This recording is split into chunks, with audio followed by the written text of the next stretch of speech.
ప్రతి సంవత్సరం మనకు 365 రోజులు ఉంటే ఈ సంవత్సరం మాత్రం 366 రోజులు ఉంటాయి. అందుకే 2024 సంవత్సరాన్ని లీప్ ఇయర్ అని కూడా అంటారు. అసలు లీప్ ఇయర్ అంటే ఏంటి, ప్రతి 4 సంవత్సరాలకు లీప్ ఇయర్ ఎందుకు వస్తుందో ఇప్పుడు తెలుసుకుందాం. భూమి తన చుట్టూ తాను తిరిగేందుకు 24 గంటల సమయం పడుతుంది.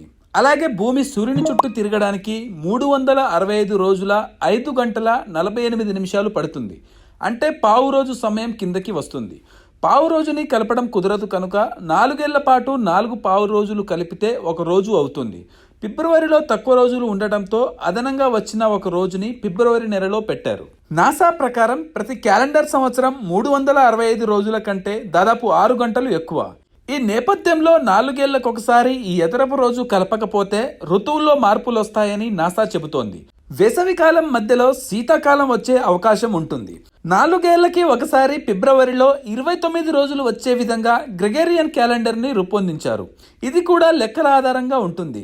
ఉదాహరణకు 2020, 2024 అలాగే 1900 లేదా 00తో ముగిసే సంవత్సరాలకు లీపు రాదు.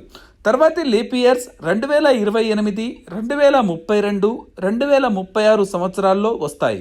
లీపు సంవత్సరాల ఆలోచన క్రీస్తుపూర్వం 45వ సంవత్సరం నాటిది. ప్రాచీన రోమన్ చక్రవర్తి జూలియస్ సీజర్ జూలియన్ క్యాలెండర్ను స్థాపించినప్పుడు ఒక ఏడాదిలో 365 రోజులతో 12 నెలలుగా విభజించారు. ఆ సమయంలో జూలై మరియు ఆగస్టు ఈ 2 నెలలను క్వింటిలిస్ సెక్సిలిస్ గా పిలిచేవారు. తర్వాత వాటిని జూలియస్ సీజర్ అతని వారసుడు అగస్టస్ పేరు పెట్టారు. కొన్ని రోజుల వరకు ఈ క్యాలెండర్ బాగానే ఉన్న 16వ శతాబ్దపు మధ్యకాలం నాటికి ఈస్టర్ వంటి ముఖ్యమైన సెలవులు మరియు సీజన్లు 10 రోజుల ముందుగానే ప్రారంభమవుతున్నాయని ఖగోళ శాస్త్రవేత్తలు గమనించారు. దీన్ని పరిష్కరించడానికి గ్రెగేరియన్ క్యాలెండర్ను ప్రవేశపెట్టారు. క్రీస్తు శకం 1700 సంవత్సరాల నాటికి మహిళలు పురుషులకు ప్రపోజ్ చేయడానికి లీప్ డేను ఉపయోగించారు. 1900 సంవత్సరాల నాటికి గరిష్ట స్థాయికి చేరుకొని యూకేలో ఇప్పటికే కొనసాగుతోంది. లీప్ డే నాడు జన్మించిన శిశువులను లిప్లింగ్స్ లేదా లీప్ ఇయర్ బేబీస్ అని పిలుస్తారు.